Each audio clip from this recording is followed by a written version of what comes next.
Hello there. It's your favorite winsome, charming, annoyingly long-winded YouTube personality. And yeah, I gotta go to the heart doctor here in about an hour and 15 minutes.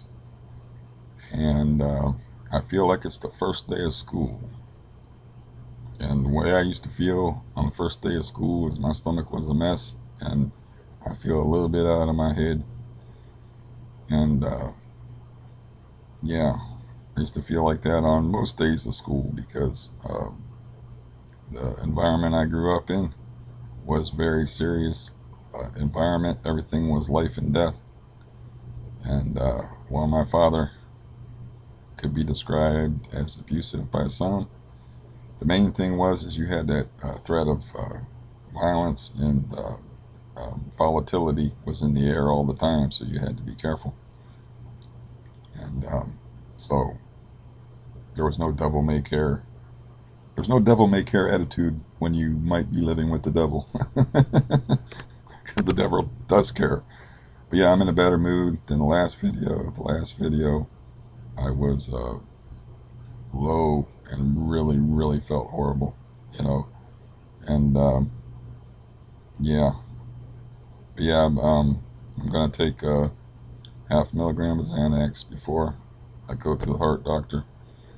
And as far as the other thing I talked about with the uh, person I'm close to having open heart surgery that was supposed to be tomorrow, I went to their house uh, yesterday because I thought it might be the last time I see him alive. And they were already in the hospital because they had an aneurysm. And I thought it was a brain aneurysm because they went out of their head when I was hearing it described to me. And I just put two and two together and said brain aneurysm. But it turned out to be an aneurysm in their leg. I guess that aneurysm word just means a blown blood vessel. And anyways, it was in their leg. They had a heart cath to see that if they needed to have open heart surgery, and it happened on the site. And the thing I wanted to talk about is they let they let this person sign themselves out of the hospital when they were under the influence of some pretty heavy uh, medications. And I'm like, that doesn't make any sense. You're letting somebody make life or death decisions on their welfare when they're in altered states of consciousness. There's something very wrong with that. So this loved one signed themselves out of the hospital while they were fucked up in the head, and you know, they could have been in the hospital when that aneurysm happened and got immediate care.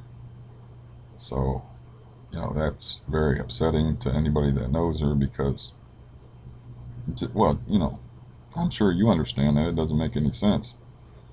You don't let people that are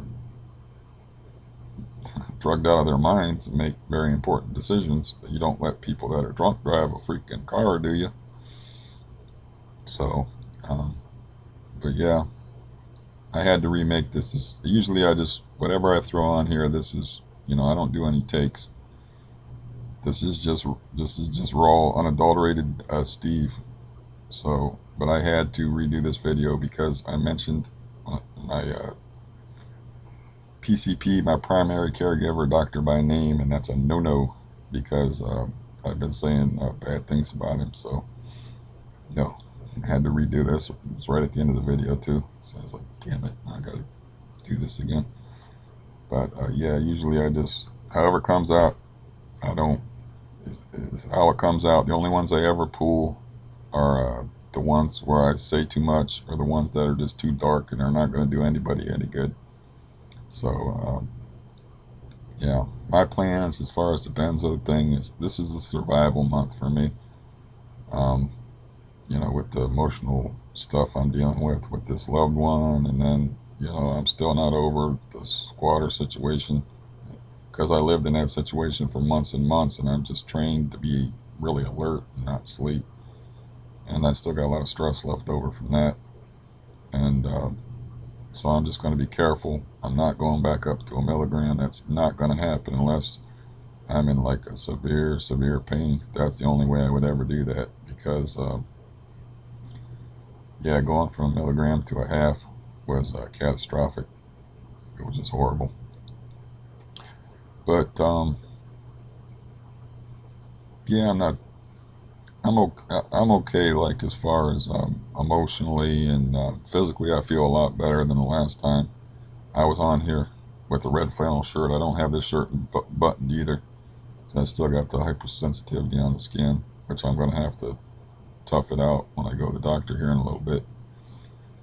And I got to go to this new heart doctor if I've already said it, because my old heart doctor got murdered for being a philanderer and messing around with somebody's wife. So, it was a murder suicide where somebody waited for the doctor outside the hospital and shot and killed him, and then went back and sat in his car and shot and killed himself. So, the guy left behind 13 children. 13 children, which is exactly the number of aunts and uncles I have on one side of my family. My dad had 12 brothers and sisters. That is neither here nor there, and I have got to get off of here and get ready to go to my appointment. And unfortunately, that other video I screwed up at the end and gave out too much information, which I'm subject to do because I am kind of a TMI person. Though I've tried to keep it to a minimum. I was listening to a guy talking about his ass the other day, and I'm like, man, that took some stones to talk about having a cyst in your ass, but I don't want to hear it. And I kind of like project that on my audience. It's like, I ain't gonna talk about all my freaking nasty problems, but I had to give the guy an upvote just for the stones that it took to talk about that. Good for him. Not good for me because I couldn't stomach it. I had to turn it off. But yeah, good for him. But yeah, I don't talk about all my symptoms and stuff. It's like I can't help but mention this deal because I don't want you thinking that I'm just being shirtless just because I totally don't give a fuck. And I'm just rude. It's just comfortable for me as compared to painful, especially in this area right here. But okay, go to the doctor, go to the heart doctor today, go to my regular doctor who's been bothering me to go to the heart doctor and saying, nah, nah, nah, nah, nah, nah. I went to the heart doctor. Are you happy now? Because he's been having his receptionist call me like 3 times over the past 2 months asking me if I made it to the heart doctor. He really has a heart on for this heart doctor. Want me to go. So, it's like that's like one of the main reasons I'm going is so I can go to my regular doctor appointment tomorrow and say, yes, I went to the heart doctor. Please stop calling me. He's not going to be able to fix anything there anyway. I don't expect anything out of my appointment today but a conversation and a hookup to an EKG. That's about it, and hopefully it won't take too long. But okay, at least you know that I'm in a better mood and that was just a very, very bad day, as I had hoped it would be. And you're kind of updated, and wish me luck. Oh, thank you. I appreciate that. You say I'm handsome and devilishly clever as well? Oh, you don't have to go that far. That's very nice of you, though. All right. I will talk to you in the next one. Bye bye.